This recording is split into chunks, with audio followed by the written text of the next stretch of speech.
At my wife's holiday party, her colleague bragged about his married mistress, not knowing I was her husband. 3 weeks later, my son collapsed. The hospital test that saved his life revealed a truth that destroyed everything I thought I knew. Then I found her secret storage unit filled with $80,000 worth of designer bags she'd never worn at home. My name is Ryan Cooper. I'm 42 years old, and for the past 16 years I've worked as a telecommunications engineer for Verizon. The job pays well, nearly 6 figures with overtime, but it demands everything. 80-hour weeks aren't uncommon. I justified it all by telling myself I was building something for my family. My wife Amanda, who everyone calls Mandy, seemed to understand. She worked as a financial controller at a mid-sized tech firm downtown. We had 2 kids, Lily, 5 years old with her mother's blonde hair, and Jack, 3, who had my stubborn chin. That December evening started normally enough. Mandy spent 2 hours getting ready, which should have been my first clue. She wore a black dress I'd never seen before, something elegant that hugged her figure in ways that made me remember why I fell for her in the first place. Her makeup was flawless, her hair styled in soft waves. "You look incredible," I told her as we walked to the car. She barely glanced at me. "Thanks. Just don't embarrass me tonight, okay? These people are important for my career." The venue was some upscale hotel ballroom in downtown Seattle, all crystal chandeliers, and servers carrying trays of hors d'oeuvres I couldn't pronounce. Mandy immediately tensed up when we walked in, her eyes scanning the crowd with an intensity that made my stomach tighten. She introduced me to maybe 3 people before disappearing into a cluster of colleagues, leaving me stranded near the bar. I nursed a beer, watching her work the room. She was animated in a way I hadn't seen in months, laughing at jokes, touching arms, completely in her element. I felt like a piece of furniture she'd dragged along for appearances. Then this guy approached me. Tall, athletic build, wearing an expensive suit that screamed sales executive. He had that easy confidence of someone who'd never been told no. "Hey man, you look as thrilled to be here as I am," he said with a grin, extending his hand. "Craig Williams, marketing department." I shook it. "Ryan, I'm here with my wife. She works in finance." "Ah, the +1 club," Craig laughed, already a few drinks deep judging by the way he swayed slightly. "I get it. These things are brutal. Open bar helps though, right?" We made small talk about sports, the weather, typical guy stuff. He seemed friendly enough, just another corporate drone like everyone else here. Then he leaned in closer, lowering his voice.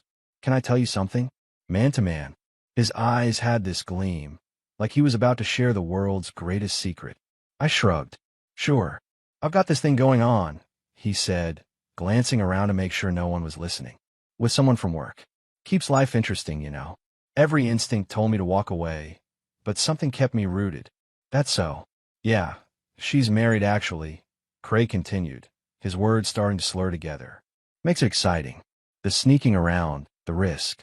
Her husband's always working, completely checked out. Poor guy has no clue what his wife does when he's away." My chest tightened. "Sound complicated?" "Nah, she makes it easy. Smart woman. Knows how to keep things separate. Acts all professional here at work. But after hours." He whistled low. "Total firecracker. We've got this whole system worked out. She tells her husband she's working late, and we meet at this place across town. Been going on for almost a year now." The room felt smaller, hotter. I forced my voice to stay casual. "Her husband really doesn't suspect anything." Craig laughed, loud enough that a few heads turned. "The guy's clueless. She's got him wrapped around her finger. Plays the good wife at home, then comes to me for what she's really missing. It's perfect. What's she missing?" I asked, my jaw tight. "Excitement. Passion. Someone who actually pays attention to her." He took another swig of his drink. "She says her husband's married to his job. Works all the time. Barely notices she exists. Can't really blame her for looking elsewhere." I wanted to punch him. Instead, I took a slow breath and asked, "What does she do here?" "At the company. Financial controller," Craig said. Then his eyes lit up like he'd just remembered something hilarious. "Actually, funny story, she's here tonight. Want me to point her out? You'd never guess it's her. She looks so innocent." My heart stopped.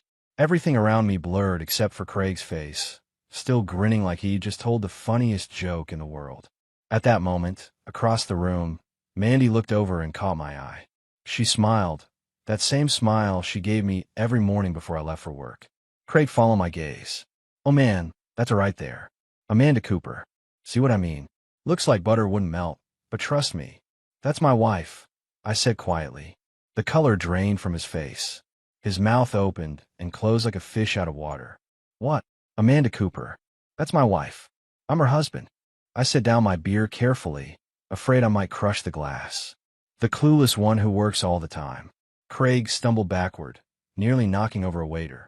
Listen, man, I had no idea. I swear, she never said her husband's name. I didn't know. But I was already walking away, my hands shaking, my mind replaying every word he'd said. Across the room, Mandy was still smiling, still playing her part perfectly.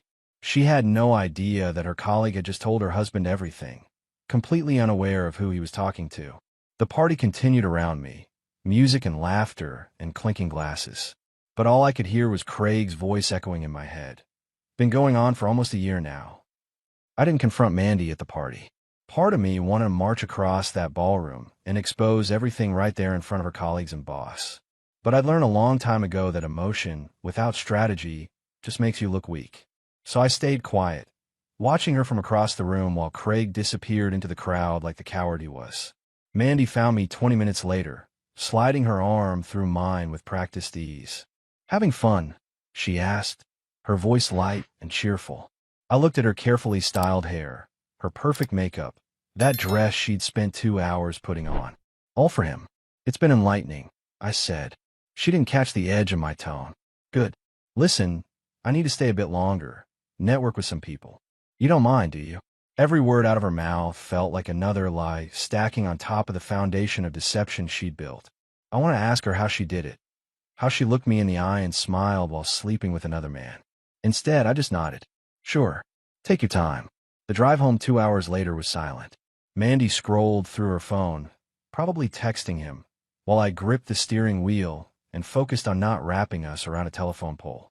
My mind raced through the past year, re-examining every late night at work, every business trip, every time she'd seemed distant or distracted.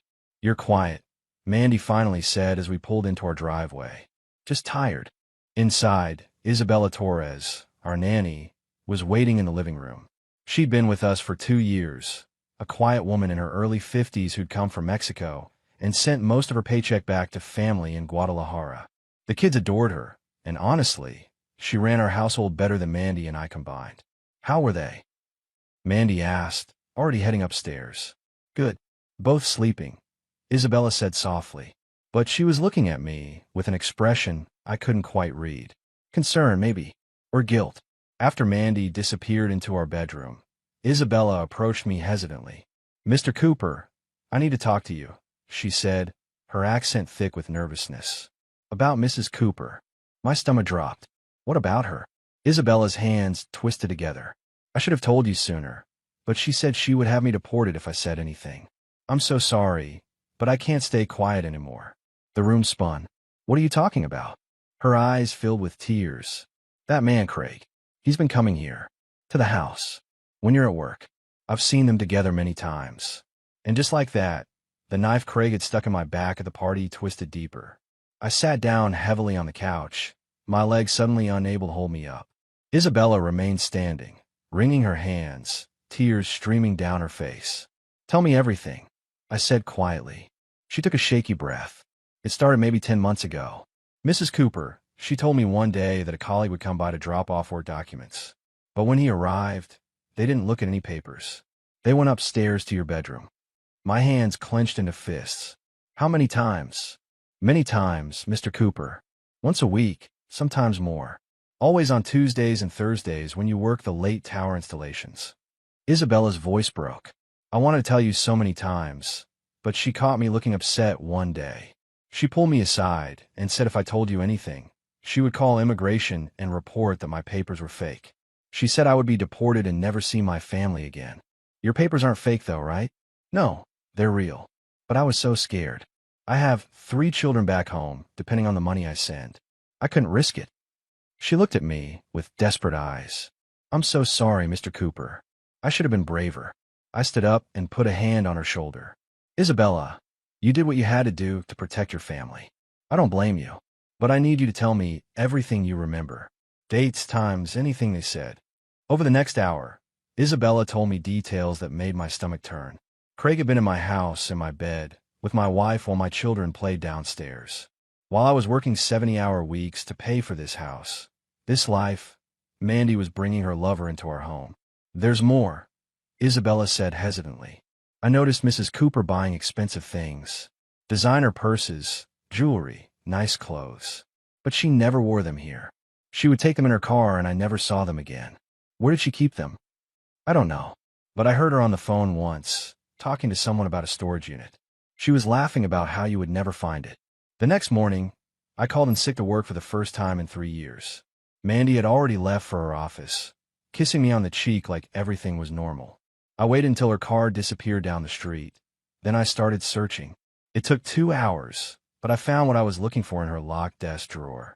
I'd never been the snooping type, but desperate times called for bolt cutters from the garage. Inside were bank statements for an account I didn't know existed, credit card bills for a card in her name only, and a key with a tag from Safekeep Storage. The statements showed charges that made my blood boil. Thousands of dollars at Nordstrom, Tiffany, Chanel, hotel rooms downtown, expensive dinners. And then I saw it. A withdrawal for $45,000 from our joint savings account 6 months ago. The money my mother had left me when she died last year. Money we'd agreed to save for Lily and Jack's college funds. I sat there staring at the evidence of her betrayal, and something inside me shifted. The hurt was still there, but now it was joined by something colder, more calculating. She'd stolen from our children's future to fund her affair. She'd threatened Isabella to keep her quiet. She'd turned our home into her playground. I took photos of everything with my phone, then carefully put it all back exactly as I'd found it. Mandy couldn't know I was building a case. Not yet. The Safekeep Storage facility was in a sketchy part of town I'd never had reason to visit. I found Unit 247 in the back corner, used the key I'd copied that morning, and stepped inside. The space was maybe 10 by 10 feet, and it was packed with shopping bags and boxes. I turned on the light and felt my jaw clench. This was where she'd hidden everything. I started going through it systematically, documenting everything with my phone camera. 15 designer handbags, some still with price tags attached. A Hermes Birkin bag that probably cost more than my truck. Chanel, Gucci, Louis Vuitton. Jewelry boxes from Tiffany and Cartier, containing necklaces, bracelets, and earrings I'd never seen her wear. Shoes, dozens of pairs of Christian Louboutin heels with their signature red soles. Each item felt like another slap in the face. While I'd been eating packed sandwiches on cell towers to save money, she'd been spending thousands on luxury goods to impress her lover. In the back corner, I found something that made everything else pale in comparison. A shoebox filled with receipts and a handwritten ledger in Mandy's neat script. She'd been tracking her spending, probably to make sure she didn't go over some budget she'd set for herself. The total, written in red ink at the bottom of the last page, made me sit down hard on a box. $87,340. $87,000. That wasn't just my mother's inheritance. She'd been skimming from our accounts for almost a year. I checked the dates against my phone calendar. Every time I'd worked a double shift, every holiday I'd missed with the kids, every time I told them we couldn't afford something they wanted, she'd been here, buying luxury items to wear for Craig. I photographed everything, every receipt, every page of her ledger, every designer label. Then I loaded some of the most expensive items into my truck. Not to steal them, but to keep them safe. Evidence for the divorce I was now certain would happen. As I locked the unit and drove away, my phone rang. Mandy's name flashed on the screen. "Hey, babe," she said when I answered, her voice sickeningly sweet. "Can you pick up dinner on your way home? I'm running late at work." "Sure," I said, my voice flat. "No problem. You okay? You sound weird. Just tired. Long day. Well, try to perk up before you get home. The kids will want to see their dad smile." I hung up and gripped the steering wheel. She had no idea the storm that was coming, but I wasn't ready to unleash it yet. I needed more. I needed everything to be airtight, so she couldn't worm her way out or turn this around on me. When I got home that night with pizza, Mandy greeted me with a kiss. Lily and Jack ran to hug my legs. Isabella gave me a knowing look from the kitchen. I smiled and played the part. But inside, I was already 3 steps ahead, planning exactly how I was going to dismantle the life she'd built on lies. 2 weeks after discovering the storage unit, I made a decision that had been eating at me since that night at the party. I needed to know if Jack was mine. The thought had crept in slowly, poisoning everything. Jack was 3 years old. Mandy's affair with Craig had been going on for almost a year, but who knew how long before that? She'd been distant for longer than I could remember. And Jack, sweet, stubborn Jack with his dark hair and brown eyes that looked nothing like Lily's blonde and blue. What if he wasn't mine? I ordered a paternity test kit online, paid extra for expedited shipping and discreet packaging. When it arrived, I waited until Mandy took Lily to her dance class one Saturday morning. Isabella was off for the weekend. It was just me and Jack in the house. "Hey, buddy, come here," I called to him from the kitchen. Jack toddled over, clutching his toy truck. "Play, Daddy." "In a minute, champ. First, open up. Say ah." I swabbed the inside of his cheek quickly, efficiently, before he could protest. "Good job. Here, have a cookie." I swabbed my own cheek, sealed everything in the prepaid envelope, and drove it to the post office immediately. The lab promised results in 5 to 7 business days. Those were the longest days of my life. I went through the motions: work, home, dinner, bedtime routines. But every time I looked at Jack, I felt this horrible mix of love and doubt. What if he wasn't mine? What if I'd spent 3 years loving a child who belonged to Craig? And worse, what if I found out he wasn't mine and realized it didn't matter because I loved him anyway? Meanwhile, I've been quietly gathering more evidence. I'd hire my own private investigator, a guy named Tom who'd been recommended by a lawyer I consulted. Tom had been following Mandy and Craig for a week, documenting their meetings at hotels, restaurants, and the apartment Craig kept across town. "Your wife's not trying very hard to hide it," Tom told me during one of our meetings at a coffee shop far from my neighborhood. He slid a folder across the table. "They meet every Tuesday and Thursday like clockwork. Sometimes Fridays too." The photos made my stomach turn. Mandy and Craig holding hands as they walked into the Fairmont. Kissing in his car in a parking garage.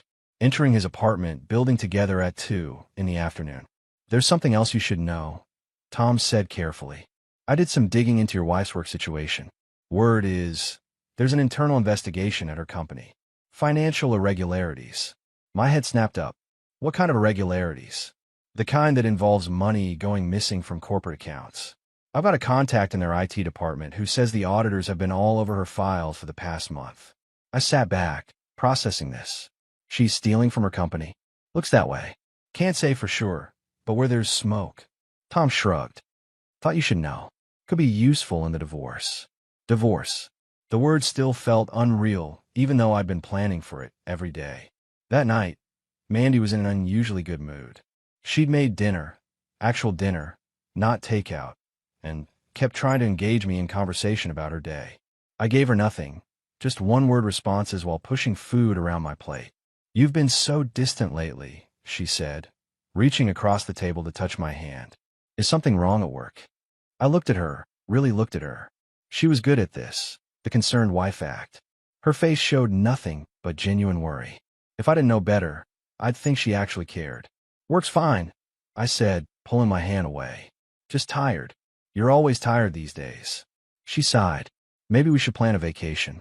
Just the two of us. My mom could watch the kids for a long weekend."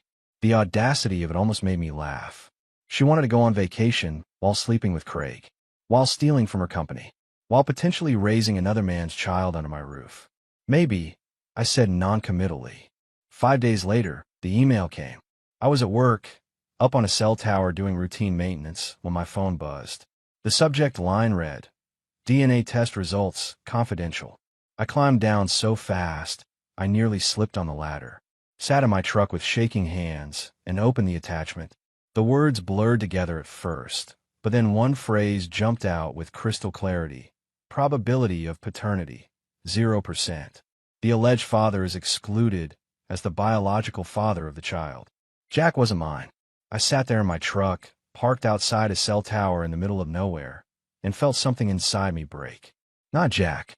Not my little boy who called me daddy and ran to me every night for bedtime stories. Not the kid I'd walked around the house at 3 in the morning when he had colic. Not my son, except he was my son. DNA didn't change 3 years of love. But Mandy, She let me believe a lie. She'd watched me bond with a child who wasn't mine and said nothing. She'd stolen that choice from me. I called Tom immediately. I need you to find out everything about Craig Williams, I said, my voice shaking with barely controlled rage. Where he lives, where he banks, if he has any idea he has a son. Everything. What happened? Tom asked. Just do it, and step up the surveillance. I want to know every move they make. That night, I looked at Jack differently. Not because I loved him less. I could never love him less. But because every time I saw his face, I was reminded of Mandy's betrayal in a whole new way. The investigation into Mandy's embezzlement broke wide open 3 weeks after I got the DNA results. I was at work when my phone rang from an unknown number. Mr. Cooper? This is Detective Sarah Michaels from the Seattle Police Department, White Collar Crimes Division. I need to speak with you about your wife, Amanda Cooper. My stomach dropped. What about her? We're investigating financial fraud at her employer. I understand you share bank accounts with Mrs. Cooper. I'd like to meet with you to discuss some transactions we flagged. We met the next day at a bland government building downtown. Detective Michaels was a sharp-eyed woman in her 40s who laid out everything in meticulous detail. Mandy had been creating fake vendor accounts and approving payments to them for over 8 months. The money had been funneled into a personal account she'd opened under a slightly different name, Amanda L. Cooper instead of Amanda Rose Cooper. The total was $32,000. We believe she used the funds for personal expenses, Michaels said, showing me statements. Luxury goods, hotels, dining. Were you aware of any of this? No, I said honestly, but I have information that might be relevant to your case. I told her about the storage unit, the designer bags and jewelry, the ledger tracking her spending. I gave her copies of everything I'd photographed. Michaels took notes quickly. This is very helpful, Mr. Cooper. I have to ask, are you planning to divorce your wife? Yes. Then you should know that if charges are filed, it could impact any settlement negotiations. She may face jail time. I nodded slowly, processing this. Mandy wasn't just going to lose me. She was going to lose everything. That same week, my boss called me into his office. Mar Patterson had been my supervisor for 8 years, a fair guy who'd always had my back. Ryan, sit down, he said, his expression grave. We need to talk. My chest tightened. What's wrong? I've been getting calls from your wife's company's legal department. They're asking questions about you, trying to find out if you were involved in any of Amanda's activities. He held up a hand before I could speak. I told them you're one of the most honest people I know, but the optics aren't good. Corporate's nervous about the association. Are you firing me? I asked bluntly. Mark sighed. Not yet, but I'm getting pressure. If this turns into a criminal case and your name gets dragged into it, I might not have a choice. I'm sorry, Ryan. I know this isn't your fault. I left his office feeling like the world was collapsing around me. I was about to lose my wife, my job, and possibly my home. And I had 2 kids depending on me, one who wasn't even biologically mine, but who I loved like he was. When I got home that night, Mandy was pacing in the kitchen, her phone pressed to her ear. She hung up abruptly when she saw me. We need to talk, she said, her face pale. About what? The company fired me today. They're saying I stole money, but I didn't, Ryan. I swear I didn't. Someone's setting me up. I looked at her, this woman I'd married, and saw a stranger.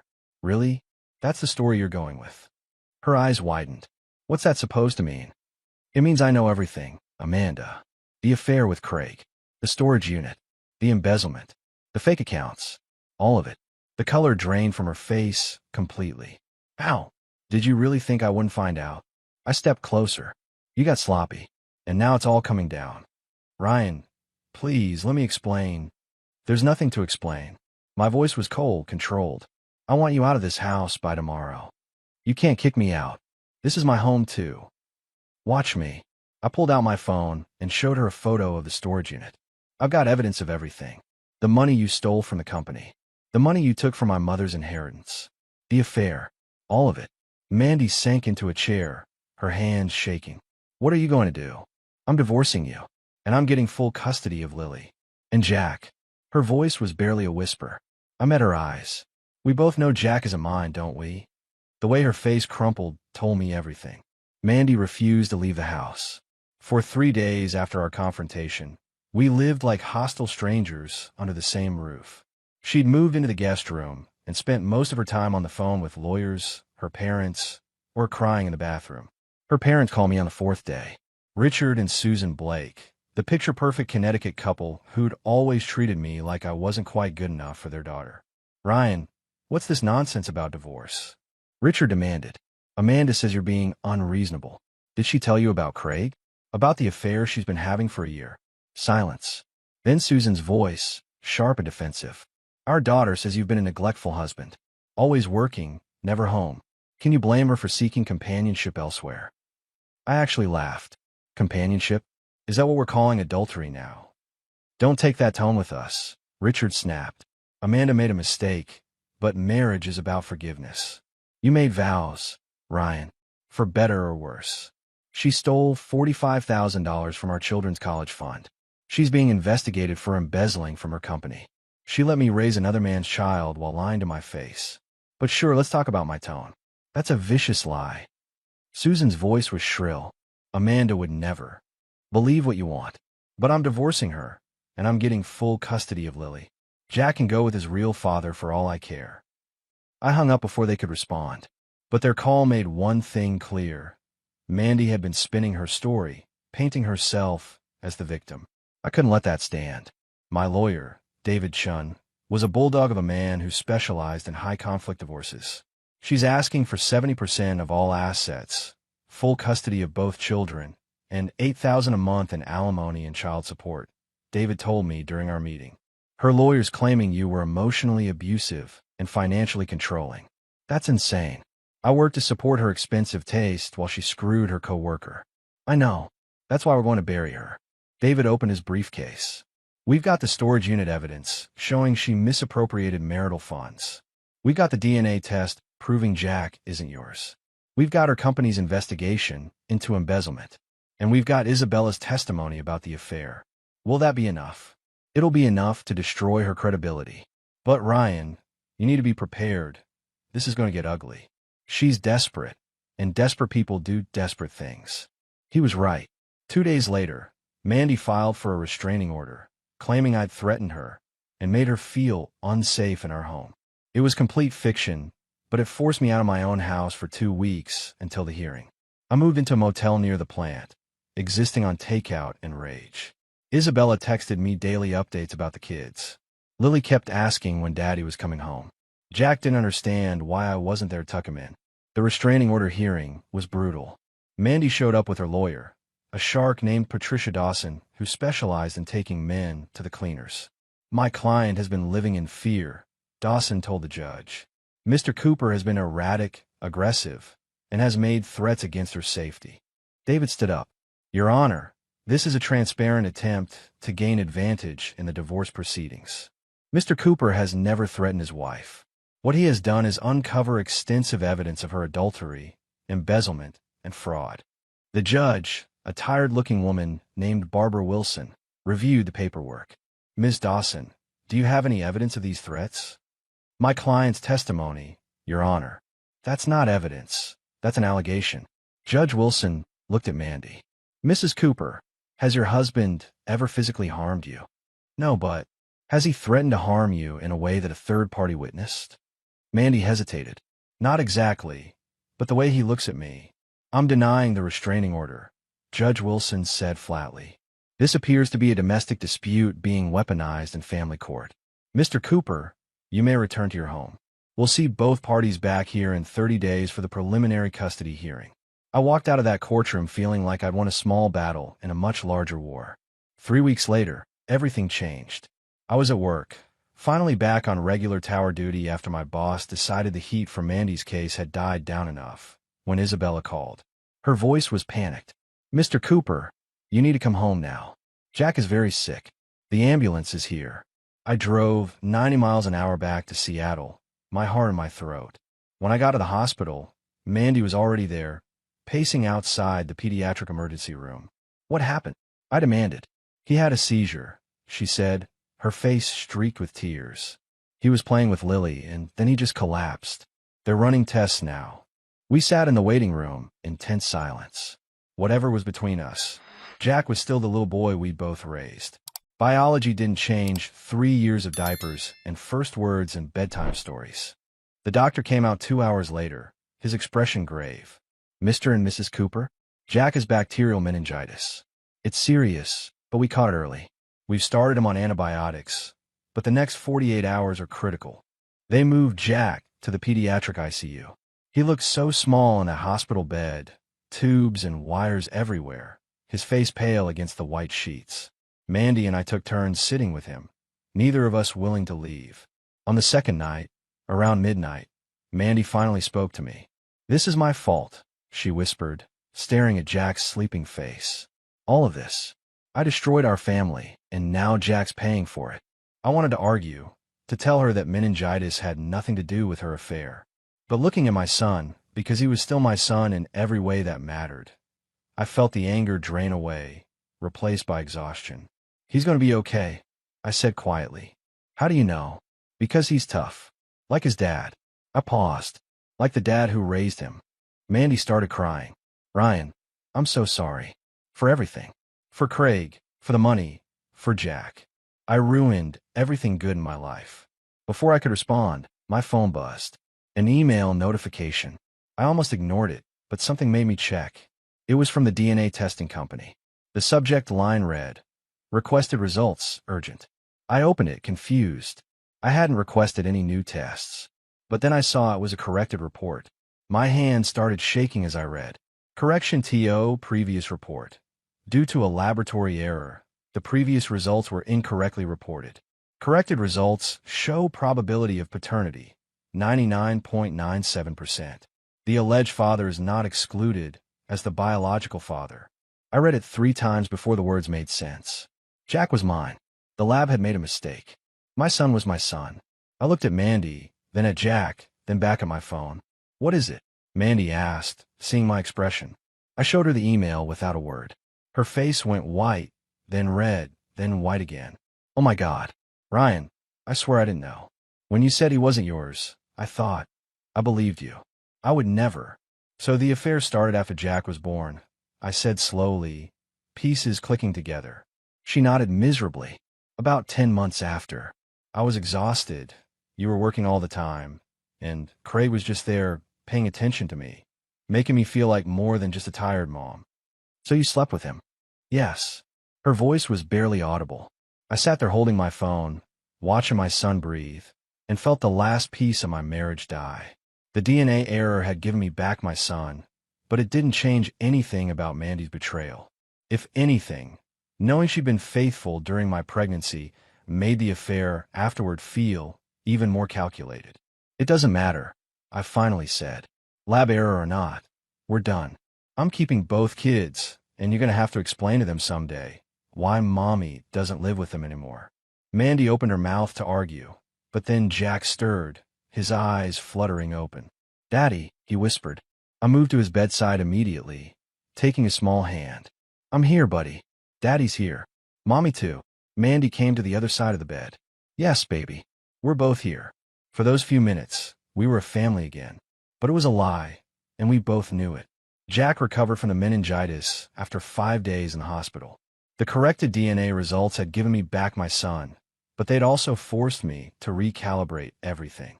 Mandy's affair had started when Jack was 10 months old, not before.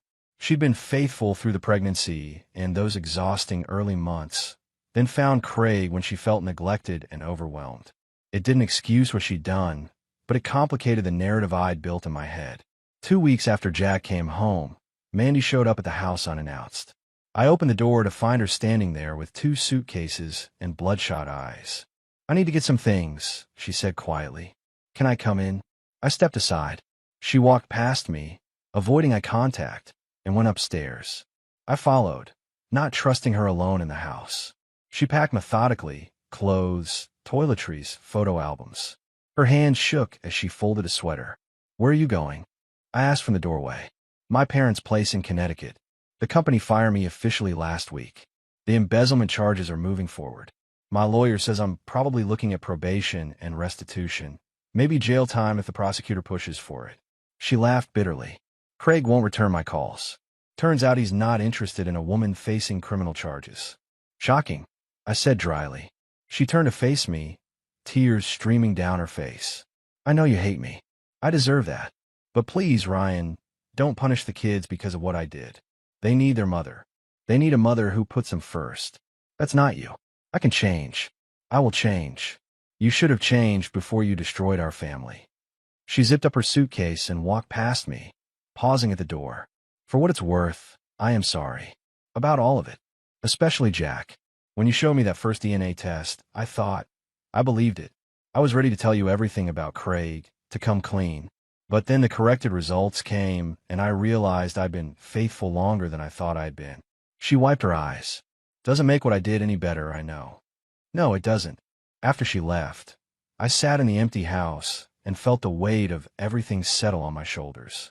I had the kids, the house, and my job, barely. But I was also alone, facing single parenthood and a court battle that could drain what little savings I had left. Isabella found me there an hour later. Mr. Cooper, are you okay? No, I admitted. But I will be. 3 days later, I got a call from a woman I didn't know. Mr. Cooper, my name is Ella Bancroft. I'm a friend of Tom's, your private investigator. I frowned. Okay. Tom mentioned you might need help. I run a support group for people going through difficult divorces. I thought you might want to attend a meeting. I'm not really a support group kind of guy. I understand. But we also have resources, financial planning, legal advice, childcare networks, things that might help you get back on your feet. Something in her voice made me reconsider. Where do you meet? That Thursday, I attended my first meeting. It was in a church basement, about 15 people sitting in a circle sharing their stories. Ella ran the group with quiet efficiency, a woman in her early 40s with kind eyes and a no-nonsense demeanor. When it was my turn to speak, I kept it brief. My name is Ryan. My wife cheated, stole money, and almost cost me my kids. I'm here because I don't know what the hell I'm doing anymore. The group nodded sympathetically. No judgment, no platitudes, just understanding. After the meeting, Ella approached me. You did good tonight. Showing up is half the battle. The other half, figuring out who you are without her. She smiled. It gets easier, I promise. Over the next few weeks, I found myself looking forward to those Thursday meetings. The group became a lifeline, people who understood what I was going through without me having to explain. And Ella, there was something about her that made me feel less alone. But I wasn't ready for anything more than friendship. Not yet. Maybe not for a long time. The final divorce hearing was 10 months after that night at Mandy's work party. Judge Wilson reviewed all the evidence. The affair, the embezzlement conviction. Mandy had taken a plea deal for 2 years probation and restitution. The storage unit. The lies. This is one of the clearer cases I've seen, Judge Wilson said from the bench. Mrs. Cooper, your actions demonstrate a pattern of dishonesty and financial irresponsibility that makes you unsuitable for primary custody. Mandy's lawyer tried to argue, but the judge cut her off. Mr. Cooper is awarded primary physical and legal custody of both minor children. Mrs. Cooper will have supervised visitation twice monthly. The marital home remains with Mr. Cooper. Mrs. Cooper will pay 65% of the children's expenses and reimburse Mr. Cooper $45,000 for the misappropriated inheritance funds. It was over. I'd won. Mandy sat at the defendant's table, crying silently. Her parents, who'd flown in for the hearing, looked shell-shocked. They'd finally seen the evidence during the trial, all of it, and their perfect daughter's image had shattered. Richard approached me in the hallway afterward. I owe you an apology, he said stiffly. We didn't know the extent of what Amanda had done. You didn't want to know? I corrected. You heard what you wanted to hear. He nodded slowly. Can we still see the grandchildren? That's up to the courts and their supervised visitation schedule with Mandy. But I won't keep Lily and Jack from knowing you if you can be honest with them. 8 months later, things are different. Better. I got a promotion at work. My boss finally recognized that the divorce drama was over and I was back to being reliable. The raise helped me rebuild my savings and afford to keep Isabella full-time. Lily was thriving in first grade. Jack had started preschool and was already making friends. They saw Mandy twice a month at a supervised facility, and while it wasn't ideal, they were adjusting. And Ella, she'd become a good friend. We'd gone to coffee a few times. Nothing romantic, just two people who understood what it meant to rebuild after devastation. She'd been through her own divorce 3 years earlier, and had come out stronger. You thinking about dating again? she asked one afternoon while we watched our kids play at the park. Her daughter was close to Lily's age. Maybe eventually, I said. Right now I'm focused on the kids. That's healthy. She smiled. But don't close yourself off forever, Ryan. You deserve to be happy. I watched Jack run across the playground, his laughter carrying on the breeze. Lily was pushing him on the swings, her face bright with joy. They were happy, stable, loved. I'm happy, I said, and realized I meant it. The betrayal still hurts sometimes, late at night when the house was quiet. But it was a dull ache now, not the sharp pain it had been. Mandy had taken a lot from me. My trust, my marriage, my savings. But she hadn't taken what mattered most. My kids still call me Daddy. They still ran to me when they were scared or hurt or excited. They still looked at me like I hung the moon. I pulled out my phone and took a photo of Lily and Jack playing together. They were my future now, not her. And that future looked pretty damn good.